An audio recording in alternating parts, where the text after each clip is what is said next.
علی رسولہ الکریم اما بعد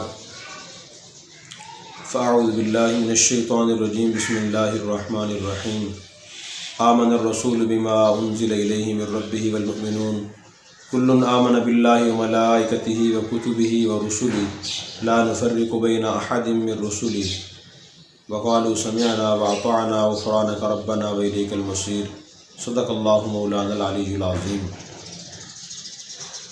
ایک مسلمان کو جن چیزوں پر ایمان لانا ضروری ہے ان میں سے ایک چیز یوم آخرت بھی ہے، یعنی آخرت کے دن پر ایمان لانا ضروری ہے۔ آخرت کے دن پر ایمان لانے کا مطلب یہ ہے ایک مسلمان کا پختہ عقیدہ اور نظریہ ہونا چاہیے کہ اس دنیا کے آخر میں اللہ تبارک و تعالیٰ ایک ایسا دن لائیں گے جس دن میں اللہ تبارک و تعالیٰ اس کائنات کے سارے نظام کو درہم برہم فرما دیں گے، توڑ پھوڑ کا شکار ہو جائے گا یہ سارا نظام۔ اسے آخرت کا دن کہا جاتا ہے۔ قرآن کریم میں اس کو یوم الجزا بھی کہا گیا ہے، جیسے اور یوم الدین بھی کہا گیا ہے، سورہ فاتحہ میں ہے مالک یوم الدین کہ اللہ تعالیٰ بدلے کے دن کا مالک ہے۔ اسی طرح سورہ بقرہ میں فرمایا وبالیوم الآخر کہ اللہ کے نیک بندے اور مسلمان آخرت کے دن پر ایمان لاتے ہیں۔ اور سورہ بقرہ کا جو آخر رکوع میں نے پڑھا ہے اس میں بھی یوم الآخر کا تذکرہ ہے کہ آخرت کے دن پر بھی ایمان لاتے ہیں۔ وہ آخرت کا دن کیسے آئے گا؟ قرآن کریم میں اللہ تبارک و تعالیٰ نے اس کی کیفیت بیان فرمائی ہے۔ وَنُفِخَ فِي الصُّورِ فَإِذَا هُم مِّنَ الْأَجْدَاثِ إِلَىٰ رَبِّهِمْ يَنْسِلُونَ۔ حضرت اسرافیل علیہ السلام کے اللہ کے فرشتے ہیں اور ان کے ہاتھ میں ایک سور ہے۔ سور کا مطلب سینگ نما ایک چیز ہے۔ اللہ تعالیٰ نے ان کو مقرر فرمایا ہوا ہے کہ وہ سور لے کھڑے ہیں۔ جب اللہ تعالیٰ حکم فرمائیں گے تو اس میں پھونک ماریں گے۔ اس پھونک مارنے کا نتیجہ یہ ہوگا کہ وہ ان کی آواز آہستہ آہستہ بڑھتی چلی جائے گی۔ جب آہستہ آہستہ آواز بڑھے گی تو آواز اتنی تیز ہوگی کہ انسانوں کے کانوں کا سننا اس کے لیے مشکل ہو جائے گا۔ جو لوگ زندہ ہوں گے وہ مر جائیں گے۔ اور پھر اس کے بعد اور آواز تیز ہوگی اور زمین ہچکولے کھانا شروع کر دے گی۔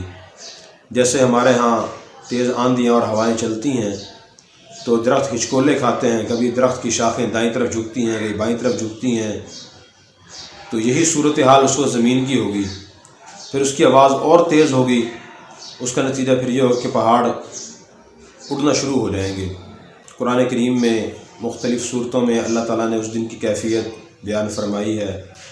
سورہ تکویر 30ویں پارے میں ہے، اس میں فرمایا اذا الشمس کورت، جب سورج بے نور کر دیا جائے گا، واذا النجوم انکدرت، جب ستارے جھڑ جائیں گے، واذا الجبال سیرت، جب پہاڑ چلائے جائیں گے، واذا العشار عطلت، جب دسمہ اکابن اونٹنیاں لوگ چھوڑ دیں گے اور ان سے بے خبر ہو جائیں گے، ان کی فکر نہیں رہے گی، واذا العشار عطلت واذا الوحوش حشرت، اور جب وحشی جانور انسانوں کے پاس آئے اکٹھے ہو جائیں گے۔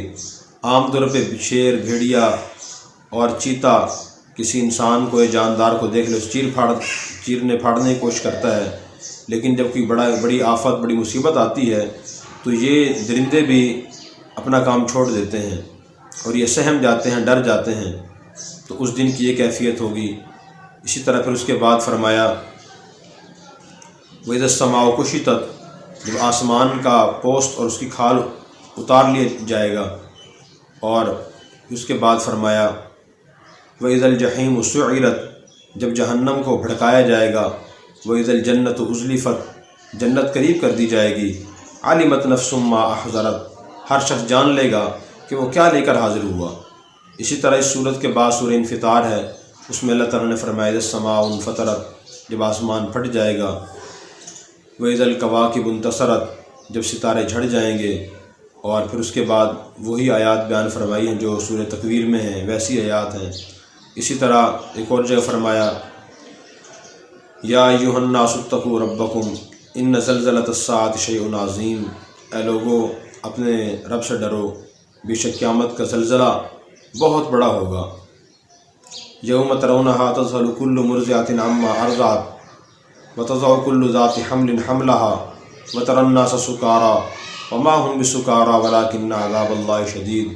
اس دن دودھ پلانے والی عورت اپنے دودھ پیتے بچے سے غافل ہو جائے گی، حالانکہ ماں کو بچے سے بڑی محبت ہوتی ہے، دنیا میں ماں کتنی پریشان ہو، دودھ پیتے بچے سے غافل نہیں ہوتی، لیکن وہ دن اتنا سخت ہوگا، اتنی بڑی پریشانی ہوگی کہ دودھ پلانے والی ماں دودھ پیتے بچے کو چھوڑ دے گی، اور جو عورتیں امید سے ہوں گی ان کے حمل ضائع ہو جائیں گے۔ وَتَرَى النَّاسَ سُكَارَىٰ، تمہیں لوگ ایسے معلوم ہوں گے جیسے وہ نشے کی حالت میں ہیں، وَمَا هُم بِسُكَارَىٰ، حالانکہ وہ نشے کی حالت میں نہیں ہوں گے، وَلَٰكِنَّ عَذَابَ اللَّهِ شَدِيدٌ، اللہ کے سخت عذاب کی وجہ سے ان کی یہ کیفیت ہوگی۔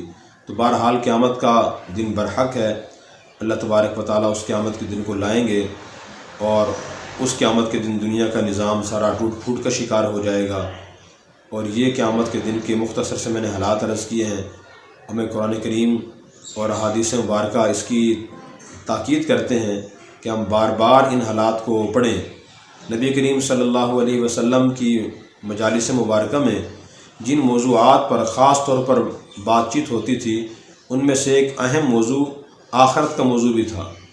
آپ راستے سے گزر رہے ہوتے تو کوئی مثال دے کر، کوئی چیز دیکھ کر صحابہ کرام کو سمجھاتے کہ دیکھیں یہ کھیتی جیسے پیدا ہوئی ہے اور یہ بڑھ رہی ہے، اور پھر اس کے بعد یہ پکے گی، پھر کٹ جائے گی، یہی مثال قیامت کی ہے، قیامت بھی اسی طرح ایک دن لازمی آئے گی، دنیا ساری یہ چل رہی ہے، پھر ختم ہو جائے گی، فنا ہو جائے گی۔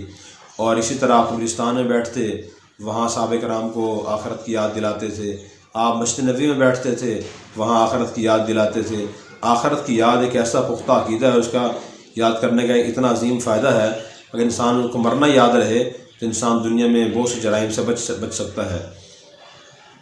تو اس لیے ہمیں چاہیے کہ ہم بھی کثرت سے آخرت کے دن کو یاد کریں، قرآن کریم اور احادیث مبارکہ میں اس دن کے جو حالات بیان کیے گئے ہیں ان کو ہم کثرت سے پڑھیں اور تذکرہ کریں، تاکہ ہم اللہ کی طرف متوجہ ہو سکیں اور جرائم سے بچ سکیں۔